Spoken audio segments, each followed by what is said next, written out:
संदेश आपका प्रशासन को रहेगा? पुराने नियमों के तहत ही शास्त्री भर्ती होनी चाहिए। हम तो यही चाहते हैं जी, सरकार भी यही हमें यही आग्रह है कि मतलब सरकार भी हमारा यही मतलब पुराने नियमों के तहत ही भर्ती सरकार से रुख आपके लिए अपना रही है। सर, इसमें तो ये सामने आ रहा है कि सरकार ही अपने आप में अपनी भर्ती प्रक्रिया रुकवाई है।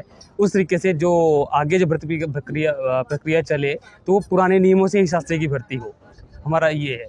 संस्कृत एवं संस्कृति संरक्षण संघ हिमाचल प्रदेश आज ऊना पहुंचा है, जहां पर मुख्यमंत्री सुखविंदर सिंह सुक्खू जी आज पहुंचे थे। जानने की कोशिश करेंगे क्या इनकी मांगे हैं, क्या ये आज एजेंडा लेकर आए हैं। सर, बहुत बहुत स्वागत है आपका।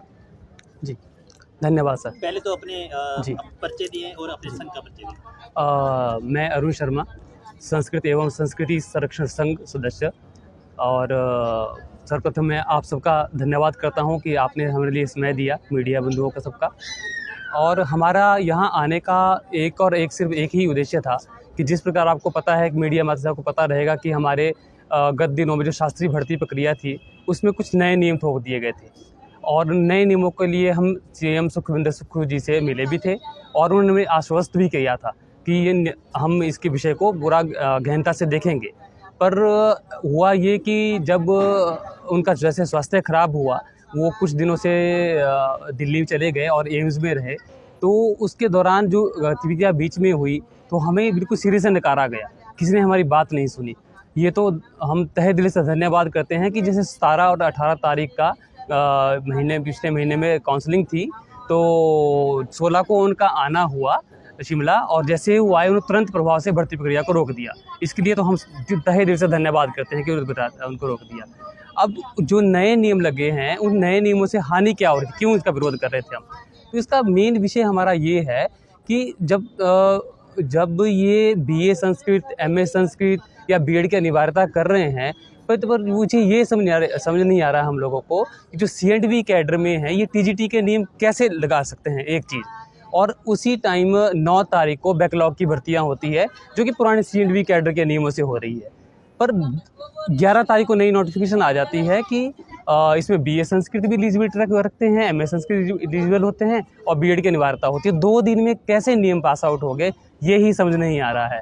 तो इस विषय में हमने पहले संवाद की प्रक्रिया अपनाई थी, सरकार से बात करने की कोशिश की थी, फिर हमने थोड़ा सा रोष प्रदर्शन भी करा था, पर हमारे को हर सिरे से नकारा गया, हर जगह पे। उसके बाद हम न्यायालय में गए, तो न्यायालय ने जब वहाँ से प्रतिक्रिया दी और उसके बाद हमारी भर्ती प्रक्रिया पर रोक लगी है।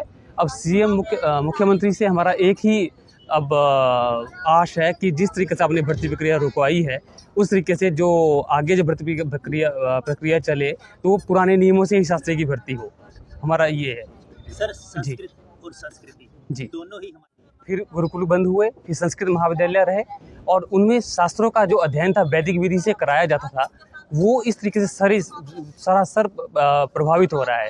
अगर आप खुद सोचिए कि वैकल्पिक एक विषय पढ़ के अगर शास्त्री के समकक्ष खड़ा हुआ जा सकता है, तो जो 5 सालों तक अप्रोक्सीमेटली 25 एग्ज़ाम दे के वो शास्त्री पद को प्राप्त करता है, और उन शास्त्री पद को प्राप्त करने के बाद उसका सिर्फ और सिर्फ एक ही रास्ता होता है कि भविष्य में वो शास्त्रीय अध्यापक लगेगा।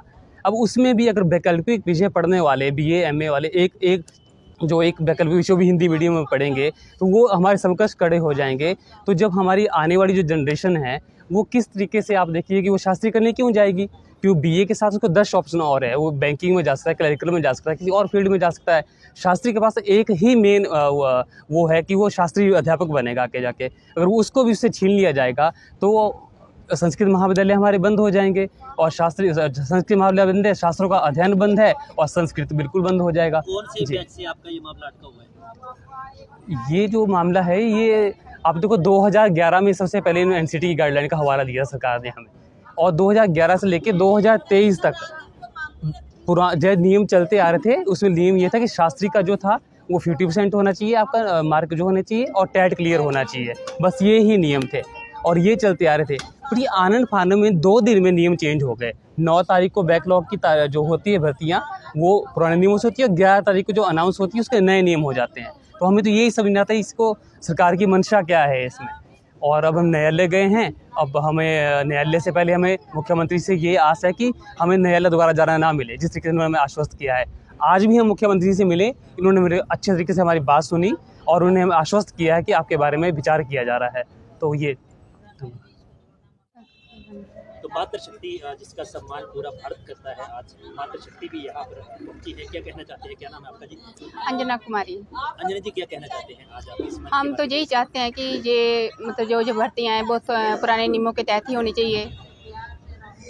कल सरकार ने 30% आरक्षण महिलाओं को पुलिस भर्ती में दिया, आरक्षी पद के लिए दिया, क्या कहना चाहते हैं? शास्त्री में भी ऐसा होना चाहिए, आपकी मांग क्या है?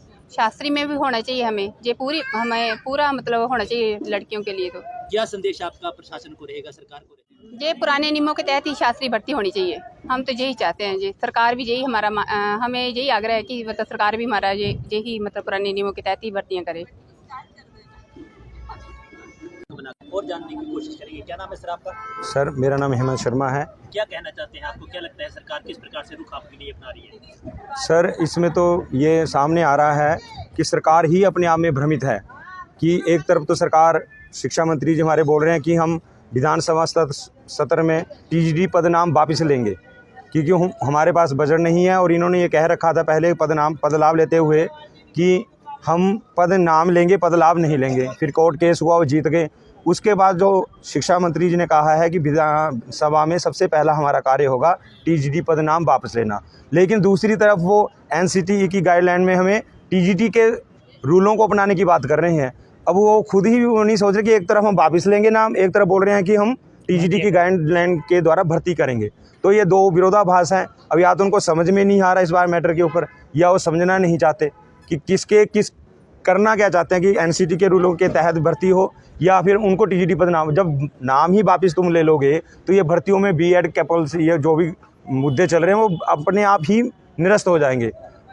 सर संस्कृति की पहचान आज हो रही है, संस्कृति की पहचान कराने वाले आप जैसे महानुभाव हो रहे हैं, क्या कारण है? क्या गलती रह गई, कहाँ कोई कमी रह गई? इसमें तो सरासर सरकार के ऊपर ही बात है। एक तरफ तो सरकार बोली कि संस्कृत भाषा को द्वितीय भाषा देंगे, और आने वाले समय में ऐसे नियम थोप रहे हैं जिससे संस्कृत कॉलेज का जो प्रचार प्रसार है वो पूर्णतः बंद हो जाएगा।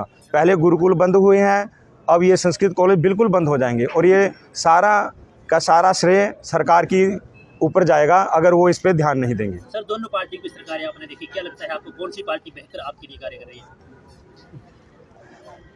सरकारें तो अपने हित के लिए कार्य करती हैं गुरुजी, हम तो प्रार्थना वाले मांग पत्र ही कर सकते हैं इसके बारे में। तो फिर भी अगर देखा जाए तो बीजेपी सरकार ने कुछ ना कुछ अच्छा करने की कोशिश की, अब ये भी अपनी तरफ से कर रहे हैं जो जितनी इनको समझ है, लेकिन विरोधाभास इनके अंदर है। शिक्षा मंत्री को ये नहीं पता लग रहा है कि टीजीटी पद नाम लेने से क्या कारण बनेंगे, और ये जो एनसीटी की गाइडलाइन है वो उनको टीजीटी बना रही है। उनका मतलब ये है कि जो सीएंडबी कैडर है, एनसीटी का मतलब जब बीएड कंपल्सरी कर देंगे तो एनसीटी का रूल बन गया कि टीजीटी आपने भर्ती किए, शास्त्री भर्ती नहीं किए, टीजीटी पद भर्ती किए, लेकिन उधर बोल रहे हैं हम टीजीटी पद नाम वापस लेंगे। तो वो जब वो वापस लेंगे तो ये गाइडलाइन खुद ब खुद खत्म हो जाएगी।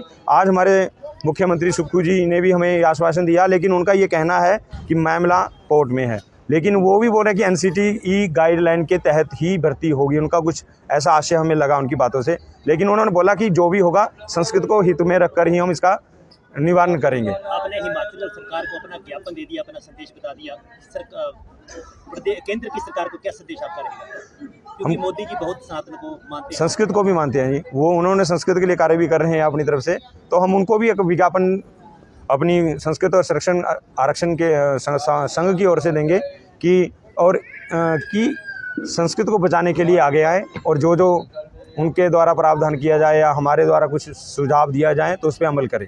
चैनल के माध्यम से दर्शकों को क्या संदेश रहेगा? चैनल के माध्यम से सभी दर्शकों को एक अनुरोध है कि संस्कृत और संस्कृत को बचाने के लिए आप सबका सहयोग आप अपेक्षित है, और इससे ही हमारा संस्कृत सनातन बढ़ेगा और फूलेगा। धन्यवाद। लो जी सुक्खू तक